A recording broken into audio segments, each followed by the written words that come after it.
ఉత్తరప్రదేశ్ రాజధాని లక్నో నగరంలో ఘోరమైన విషాదం చోటు చేసుకుంది. అలీగంజ్ పరిధిలోని పూర్నియా ప్రాంతంలో ఉన్న ఒక బహుళ అంతస్తుల భవనంలో భారీ అగ్ని ప్రమాదం సంభవించింది. ఈ భవనంలో నడుస్తున్న computer coaching centre, animation institute, library ఒక్కసారిగా కూడా దట్టమైన పొగలతో నిండిపోయాయి. ఆ విజువల్స్ కూడా మనం ఒక్కసారి వేదటివి స్క్రీన్ మీద కూడా మనం చూడొచ్చు.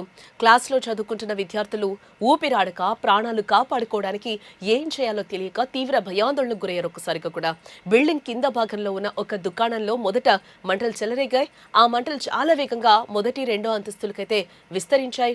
క్షణాల వ్యవధిలోనే బిల్డింగ్ మొత్తం కూడా దట్టమైన నల్లటి పొగలు అలుముకున్నాయి.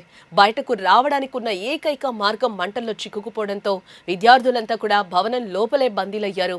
లోపల ఉన్న కొందరు కిటికీల గుండా గట్టిగా కేకలు వేస్తూ రక్షించాలి అంటూ కూడా హాహాకారాలు చేశారు. భవనం పైకప్పునకు ఉన్న తలుపులు లాక్ చేసి ఉండటం వల్ల విద్యార్థులు పైకి వెళ్లే అవకాశం కూడా అక్కడ లేకుండా పోయింది. మంటల తీవ్రత పెరుగుతూ ఉండడంతో ఊపిరి పీల్చుకోవడం కష్టంగా మారిన తరుణంలో కొందరు విద్యార్థులు సాహసానికి కూడా ఒడిగట్టారు. అక్కడ తమ ప్రాణాలను రక్షించుకోవడానికి భవనం పై అంతస్తుల కిటికీల నుండి పైకప్పు నుండి కిందికి కూడా దూకేశారు.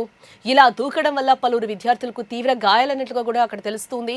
స్థానికులు వెంటనే స్పందించి కిందికి దూకిన వారికి ప్రాథమిక సహాయం అయితే అందించారు. భవనంలో చిక్కుకున్న మరో 5-6 స్థానికులే సాహసంతో కాపాడారు. సమాచారం అందిన వెంటనే ఫైర్ సిబ్బంది 14 ఫైర్ టెండర్లు, ఒక హైడ్రాలిక్ ప్లాట్ఫామ్ ను వాహనంతో ఘటనా స్థలానికి చేరుకున్నారు. మంటలను అదుపు చేయడానికైతే అక్కడ తీవ్రంగా శ్రమించారు. ఈ ప్రమాదంలో కొందరు మరణించినట్లు ప్రాథమిక వార్తలు వస్తున్నప్పటికీ కూడా సహాయక చర్యలు పూర్తిగా ముగిసిన తర్వాతే పూర్తి వివరాలు తెలుస్తాయని అధికారులు చెప్తూ ఉన్నారు. దాదాపు 12 మందికి పైగా విద్యార్థులను ఫైర్ సిబ్బంది సురక్షితంగా బయటకు తీసుకొచ్చారు. భవనం లోపల గదులను, వాష్రూమ్లను సిబ్బంది గాలిస్తూ ఉన్నారు. కొందరు స్టూడెంట్స్ వాష్రూమ్లో చిక్కుకున్నట్లు బయటకు వచ్చిన వారు సమాచారం ఇవ్వడంతో అక్కడే తనిఖీలు ముమ్మరం చేశారు అధికారులు. పక్కనే ఉన్న భవనం గోడకు రంధ్రం చేసి స్ట్రెచర్లను లోపలికి పంపించి క్షతగాత్రులను బయటకు తీసుకొస్తూ ఉన్న సిచ్యువేషన్స్ అక్కడ నెలకొన్నాయి. గాయపడిన వారందరినీ కూడా king George medical university trauma సెంటర్కి అయితే తరలించి అత్యవసర వైద్యం అయితే అందిస్తూ ఉన్నారు వైద్యులు.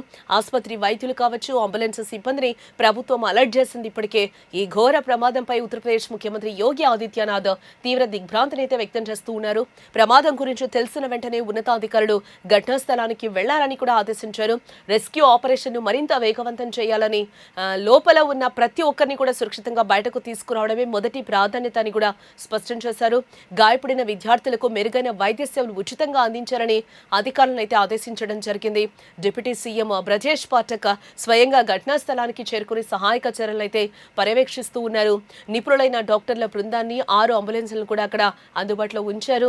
విద్యుత్ షార్ట్ సర్క్యూట్ వల్ల ఈ ఘోర ప్రమాదం జరిగి ఉండొచ్చని స్థానికులు కూడా భావిస్తూ ఉన్నారు.